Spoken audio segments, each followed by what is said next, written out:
whatever you don't integrate ends up controlling you. And this is what most people miss. They go after results, discipline, consistency, peak performance. But deep down, there's still a part of them that doesn't feel worthy of success, or a part that's terrified of being truly seen, or a part that just wants to shut the world out and disappear. And as long as that part isn't acknowledged, no amount of hustle or mindset rewiring is going to make the internal conflict go away.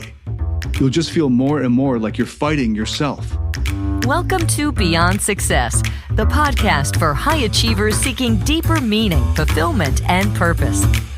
Now, here's your host, world-renowned leadership coach and therapist, Tian, Ph.D. If you're like most people listening to this, you've already done a lot. You've read the books, you've gone to therapy, you've tried journaling, you've done the morning routines. Maybe you even have a great meditation streak going. And for a while, it probably helped. You felt better, more in control, calmer, more focused, until suddenly you didn't anymore. Maybe you snapped at your partner again, or ghosted someone you actually liked, or lost a whole weekend to Netflix and food delivery because you just couldn't deal. And then that part of you that thought you were past this starts to panic, like, why is this still happening? And then the doubt creeps in. Maybe I'm just broken. Maybe this is just how I am. Maybe nothing really works for me. But it's not that nothing works, it's that none of it sticks. And there's a reason for that.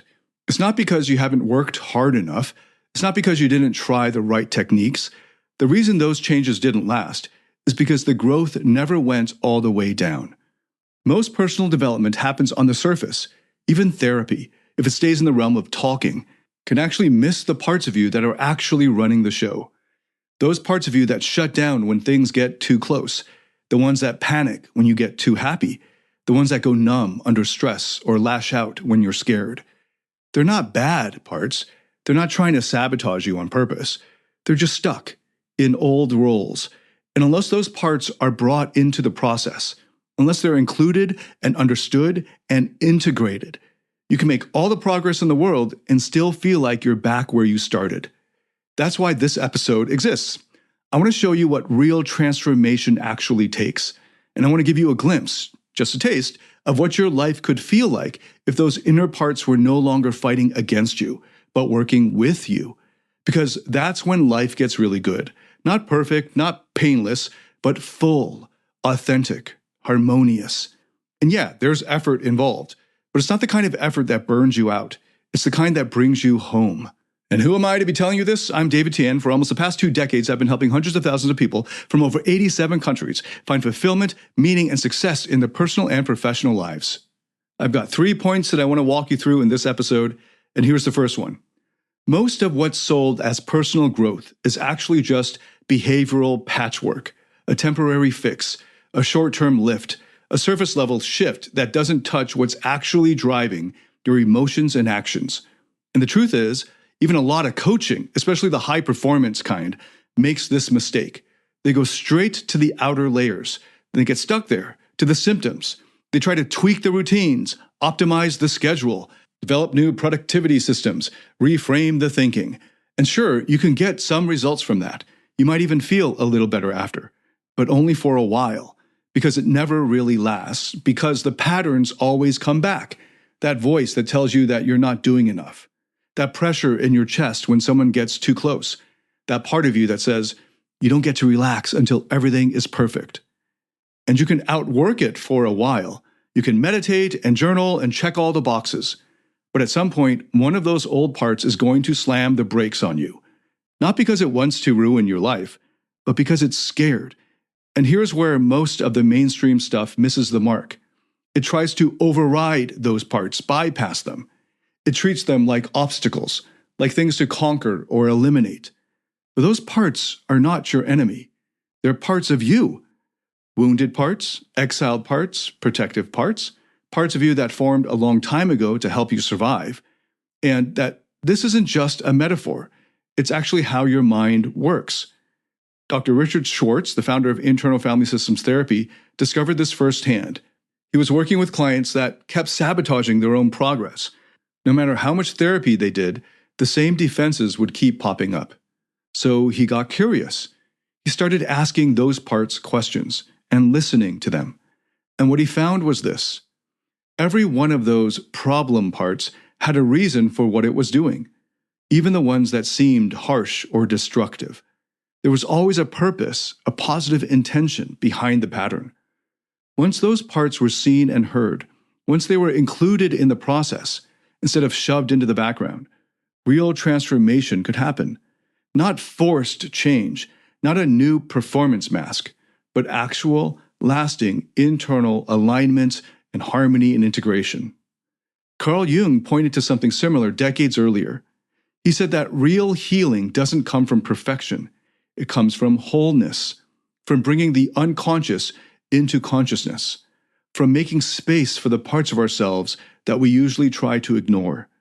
Because whatever you don't integrate ends up controlling you. And this is what most people miss. They go after results, discipline, consistency, peak performance. But deep down, there's still a part of them that doesn't feel worthy of success, or a part that's terrified of being truly seen, or a part that just wants to shut the world out and disappear. And as long as that part isn't acknowledged, no amount of hustle or mindset rewiring is going to make the internal conflict go away. You'll just feel more and more like you're fighting yourself. Some days you're on, productive, calm, focused. Other days, you're a wreck. You pull back, you collapse, you go dark. Not because you're weak, not because you're lazy, but because those other parts are still in pain and fear. And no one's ever helped you actually be with them. Instead, you've been told to silence them. Don't listen to the inner critic, or push past fear, or just move on. But those voices aren't random noise. They're messengers. They're carrying something important. Until that message is heard, and that part is allowed to step out of its old role, nothing really transforms. Which brings me back to why growth doesn't stick. Because if you only focus on the behaviors, on routines or systems or positive thinking, you're ignoring the parts of you that need healing the most. And the parts you ignore will always find a way to come back. So if you've been feeling stuck, if you've done the work, but still find yourself falling into the same patterns, that's not a failure. It's just a sign that the growth hasn't reached the parts that need it most. That you've been changing the outer strategy without including the inner system. And once you start bringing those parts in, once you start integrating instead of overriding, everything starts to feel lighter, less like a fight, more like a team, finally pulling in the same direction. Not all at once, but gradually, steadily, honestly. And that's when the progress finally sticks in the long term. That's when you're not just performing your way to the next goal, but actually becoming more whole, more integrated. And here's the second point, and this one's really important. Real growth doesn't come from forcing. It comes from relationship. And not your relationship with others, though that matters too, but first and foremost, your relationship with yourself. Most people carry around an internal war. There's a part of you that wants to show up, do the work, stay disciplined. And there's another part that wants to hide or avoid or burn it all down. One part says, let's get our shit together. And another part says, I'm tired of pretending. And we're taught to pick a side, to beat the part that's holding us back. But that just creates more tension, more pushing, more pressure, more pretending that you've got it all under control. And eventually, one of those parts will snap. And this is where internal family systems therapy gives us a better map. Again, IFS therapy is an evidence-based psychotherapeutic practice and method. IFS therapy helps us see that your mind isn't one unified thing. It's made up of parts. Some of those parts are protectors. They try to manage your image or control the outcome, prevent embarrassment or shame. Other parts are exiles. These are the ones holding the most pain, the shame, the grief, the rage. They're the parts of you that learn to bury, because back then it wasn't safe to feel those things. So the protectors stepped in, and those protectors did what they had to do to keep you functioning. They got you to perform, to smile, to chase success. But they also block you from feeling, from opening up, from connecting for real. Because if those exiled feelings came back up, If that little boy who felt abandoned or rejected or just not enough, if he were to show up again, it would feel too much. So the system keeps him locked away. And now, even as an adult, when something brushes up against those old wounds, a protector jumps in. It could be anger or sarcasm or perfectionism or just checking out. Whatever it is, it's trying to keep you safe.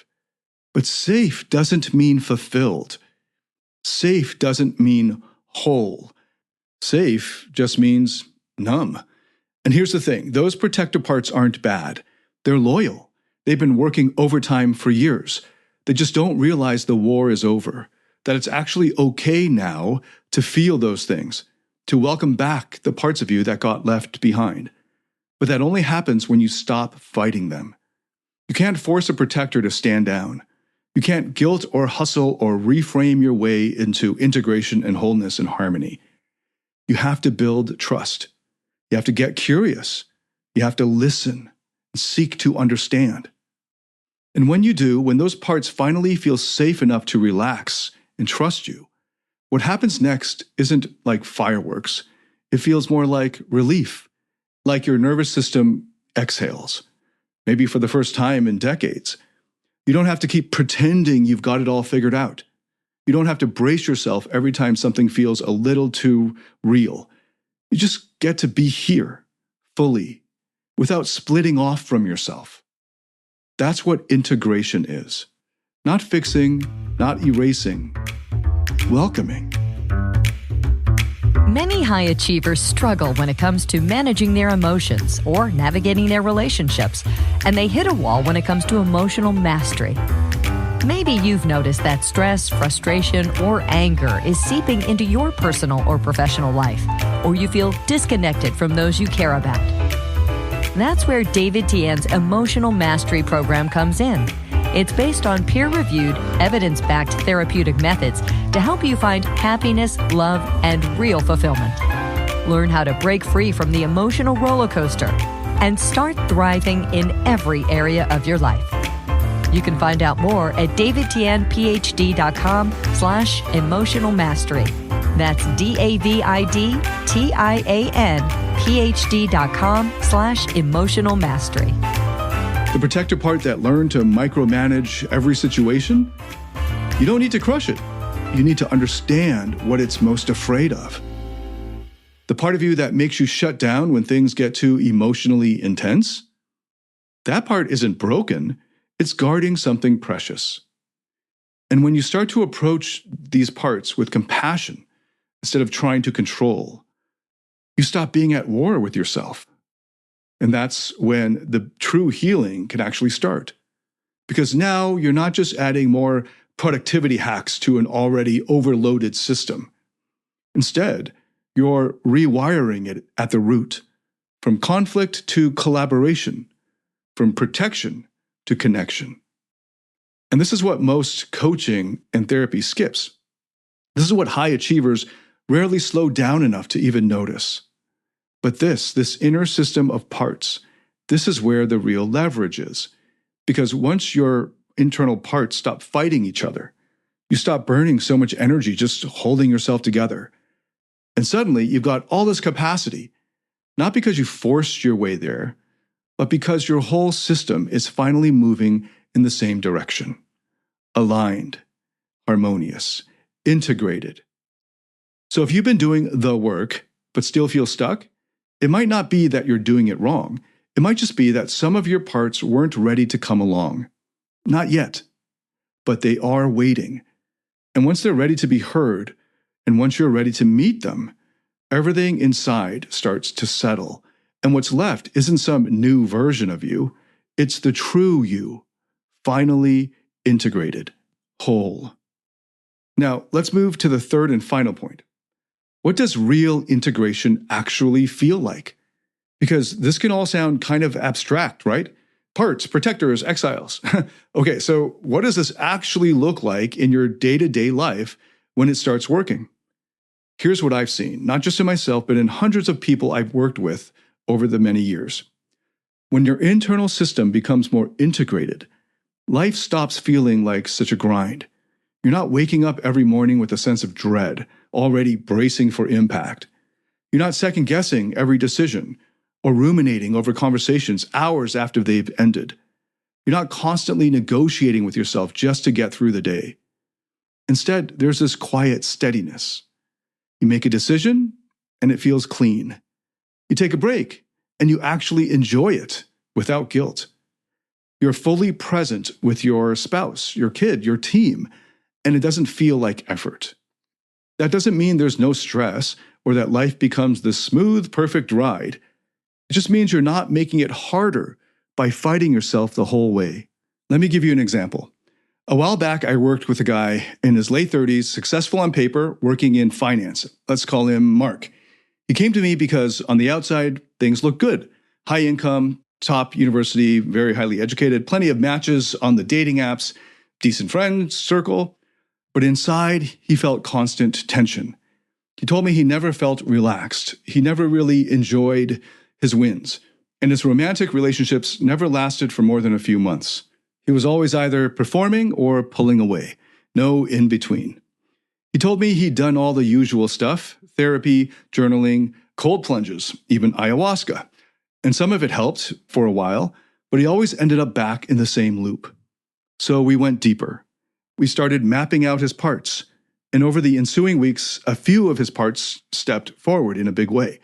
There was this inner manager, hyper-efficient, ultra-driven, zero patience for weakness, and that part ran a lot of his professional life.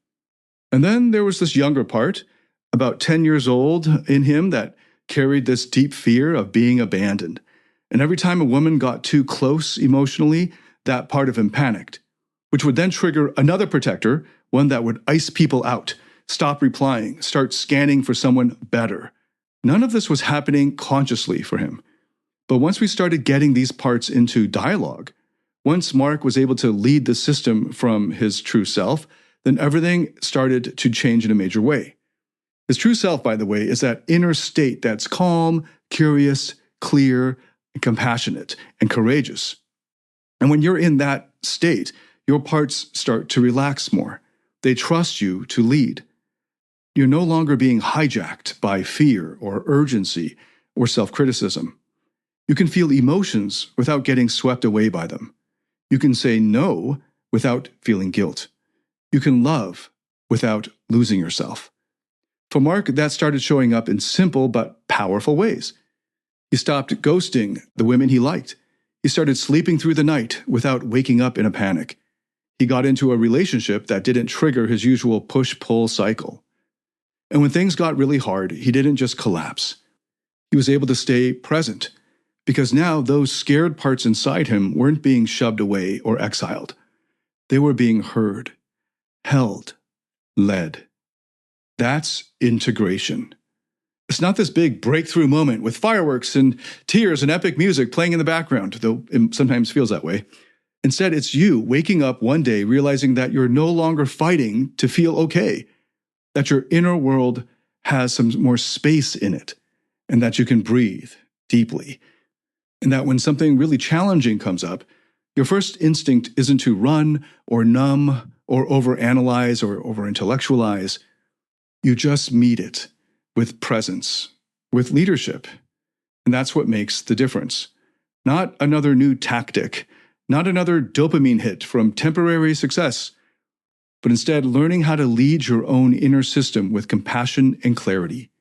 Because once you can do that, you stop looking outside of yourself for something to fix you. You're no longer at the mercy of your patterns. You're finally home with yourself. All right, let's bring it all together. We started with the pattern, how so many high achievers do all the right things, the books, the breath work, the routines, but still end up right back in the same emotional loops. Why? Because most of what's out there only skims the surface. Then we went deeper. We looked at the parts of you that actually drive those patterns, your protectors, your exiles, and why ignoring them just keeps the cycle going. And finally, we talked about what real integration feels like. Less friction, more clarity, more calm. Not because life suddenly becomes easy, but because you're not at war with yourself anymore. But here's the thing. If you don't do anything with this, if you keep patching over the symptoms, if you keep trying to out-hustle your inner world, If you keep pushing the scared or angry or tired parts into a corner, eventually it all collapses. Your body gives out. Your relationships blow up. Your ambition starts to feel like a prison. I've seen it over and over. Men and women who had it all and still wanted to disappear. And it doesn't need to get to that point, because on the other side of this work, there's peace. There's this grounded, quiet strength that doesn't need performance to prove its worth. There's joy, real joy, not as a reward for achievement, but just from being alive, present, connected. And the path there starts by turning inward, by getting curious, by listening to the parts of you that have been waiting for years to be fully seen. That's the beginning of real integration. Thank you so much for listening. If this has helped you in any way, please share it with anyone else that you think could benefit from it.